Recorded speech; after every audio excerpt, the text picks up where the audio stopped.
All right. Good evening, everyone. Thank you so much for joining us today. Here we are with Billy and Sienna. Today we're going to be talking about the top 3 rooms to renovate in your own home. Let's get started.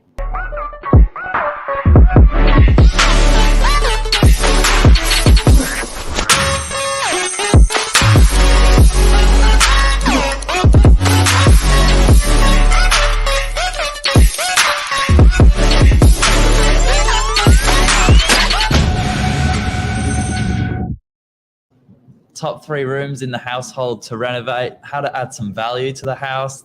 It's a pretty big topic. Without over-capitalizing your own home. That's it. Let's jump straight into it, shall we? If you want. How are we, first of all, though? Oh, well, big day, big Monday. It's been a busy day, hasn't it? Yes, it sure has. Good weather, though. Good weather. So when I came up with 1 or 2 of these, and then you obviously had, I think we're going to do maybe more than 3. Yeah. But you were like, can we start off with the weird one? Because I said laundry. Well, should we start off with the pros and cons of renovating your own home, and then we'll jump in the top 3? Sure, let's do it. Okay, so I would start off. The pros of obviously renovating your own home, it increases your value of your home. But the mistake that everybody makes is if you spend, let's say, 50 grand on your own kitchen, but you can only get it on the market for $20,000. You're overcapitalizing your home, therefore you're not going to make your money back. Yep. And then you have a problem. However, we're still on pros. Yeah. I think a big one when you're looking at renos, and especially there's 2 types of renos. Obviously, for investment properties, you're looking at things that will, add value for a rental return perspective. But then some people will be renovating for a home to live in. Going against your stock standard colors, I guess, can sometimes hurt you in the long run. Because if you leave it nice and generic, it kind of applies to everyone. Yeah, and it can bring prospective buyers to come in and be like, okay, I like the color. Instead of painting the wall green, yeah, you can paint it a neutral color. Therefore, the prospective buyers don't think it's something they need to fix if they do buy the home. Yep. What do you think? Yeah, I think that's a big one. Yeah. I love seeing kitchens that are, I guess, they look like maybe a bit boring, like this stock standard white, nice clean countertop. I think that appeals to a lot of people. And then, that leaves plenty of space to, add your own touch if you want to respray the doors different color or something like that. And also adding on that, personalization to renovating your home is a big factor, and it also can be great for your family. However, you always do need to consider that if you are going to sell your home eventually, to make sure that it is in a range of natural colors, I would say, or attractive. I mean, if you love taking long showers and installing a cost-efficient, rainwater shower would be great, because people would find that very environmentally friendly, don't you think? Do love a warm shower. Any other benefits you've got or any negatives to renovating your home? I mean, the one negative I can think of is definitely not getting your money back. If you overcapitalize your home, essentially you can lose money. Make it specific. You can make it specific to your own lifestyle and to your choice. But as I said, you want to attract buyers in the long run. Yep. And if you do paint your wall green, not a lot of people will be very interested in that room in particular. I think from a sales perspective as well, guys, you've got to be a little bit careful looking at how long, these works are going to take. Sometimes trying to do too much, in a market where it's a little bit soft, you might necessarily do the work that you think is going to add value. But say if it takes a couple of months, we've seen prices come off. So, talk with your agent and get an idea of, what how long these works are going to take.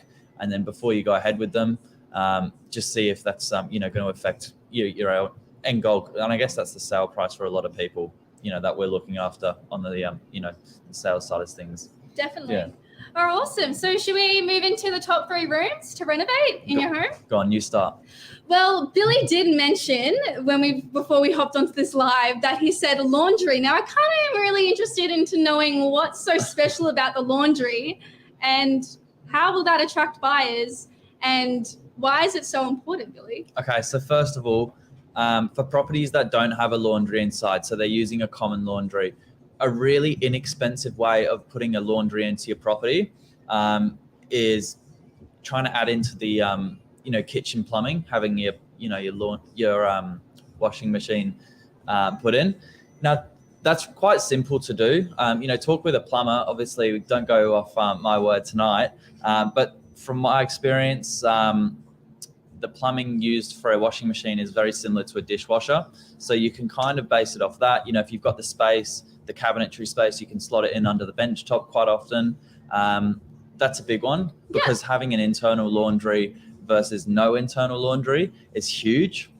And I definitely think you mentioning the additional storage space can really add value to the home, especially if you have a family. Having additional storage space, especially in the laundry room, or when I was going to go on, the bathroom, is really important. My preference, I would definitely renovate the bathroom. Air ventilation, mold, additional storage space, as I said. Anything to add on it, Billy?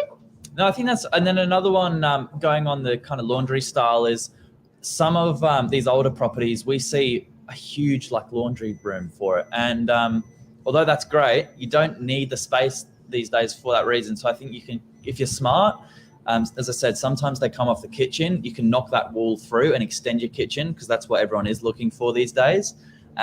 Or you can convert it into, laundry slash storage. Definitely. So get a bit of clever with it. Yeah, great. I was also thinking, obviously if a family moves into a home, I think it's also great to have an entertainment space where the kids can play and, the adults can have their fun. And employee Nathan actually mentioned a man cave, which I thought was a great idea. Obviously, being a father, you want to go downstairs and watch the footy with the boys. Get away. Away from the wife and the kids. But definitely an entertainment space would be great, an additional to a home. It will also add a lot of value to the home as well. Yeah, now that could look like a few different unused spaces in the home. Basements are always a good one. Sometimes they're just left for storage and everything just gets piled in the basement. But if you clear it out, that could be turned into quite a usable space. Attic is another one. We were selling a property in Seaforth that had the most unbelievable attic. It was almost like it was good enough to put someone up there as another bedroom. And then I think maybe even a garage or something out the back of the home that sometimes doesn't get used, like a bit of a shed or something like that. Yeah, cool. And also, in regards to the entertainment space, I think having an outside entertaining space is also a great idea. Having a barbecue, putting in a pool, or something that can make it a little bit more interesting and appealing to buyers when they do walk into the property. Yeah. No, this one's not really a room, but I said landscaping is a really, really good way to, and it's quite inexpensive, in the realm of renovations, but it's a really good way to make your home a lot more appealing from the outside. Definitely. We're selling a property in Narrabeen at the moment, bringing it to market, and they've just done a nice new lick of paint from the outside, doing the cute picket fence with a few, little flowers and things like that. And I think that kind of, has a nice street presence before you even get into the home. Yeah, and it does grab a lot of people's attention as well. If you do walk into a property, the first thing you do look at is the exterior of the home. The exterior of the home is not very appealing. Not a lot of people are going to want to walk into the home itself because they think essentially that inside isn't as good as outside, I guess. Yeah, for sure. Lisa's kind of led us into our next one here. Like a creative space or I guess study nook. They call it a study these days. It's everyone wants to study. Definitely, especially since COVID's hit. A few years ago, everyone's kind of looking of staying at home, working from home, and definitely, as Lisa said, it's really important. Yeah. Now, space is one of those things in an apartment you can't make more of, but you can use a better version of the space that you've got. So. As I said, an example, integrate laundries into cabinetry, storage space underneath. Another good one is if you've got a corner of the room, you can kind of get these, fixed fixtures to the wall. That can be like a cabinet from one side, and then you flip it around and it's either a like a desk or a pull-out desk or a pull-out bed or things like that is a good one. I think we covered it all, haven't we, Billy? Thereabouts. Anything other? You wrote a lot of notes for today. I know, I did. Any other notes? Should we show them? Any notes we haven't touched on? A lot of notes. I think I just wrote paragraphs and hope for the best. I felt nervous coming in with so many notes next to me. But yeah, any others? I mean, let's talk about the kitchen. Why not? Talk about the kitchen. You know, walking into the kitchen, you really want a lot of storage space as well. Talking about storage space, you want plates, cutlery, everything you need. Yep. It's also really important for prospective buyers. If you do have a family, mums and dads will want a bigger kitchen and an efficient kitchen as well, with all types. You know, space for the refrigerator and, you know, the oven, and just making sure everything is appealing. Yeah, and I think the beauty about renovating a kitchen is it can be really, you can do little work but get a lot out of it. So an example of that would be, rather than gutting the whole kitchen and pulling everything out, you can literally just take off the doors, either spray the doors and reuse them or get new ones that literally screw back in. You know, a simple like color changing it from a pretty dated colors, like, let's face it, a lot of the 70s and 80s kitchen, they're a little bit dated. So just putting a new color in can add a bit of a vibe. A new countertop. Or even new lighting as well. Lighting fixtures. Yeah, definitely, that's a really good one. Alrighty. And then here's my finishing message for like the landlords out of this. I think you can be really, really smart and try and add value to the property whilst you've got tenants in there. Yeah. We seem to see the mistake of people only doing renovations and only putting, you know, money or work back into the property once the tenant moves out. And here's the problem with that.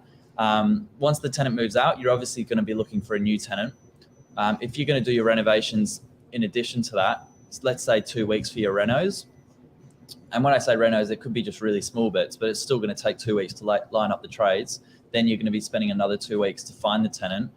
Whereas if you're just trying to add value whilst the tenant's in there, obviously they're going to really appreciate it.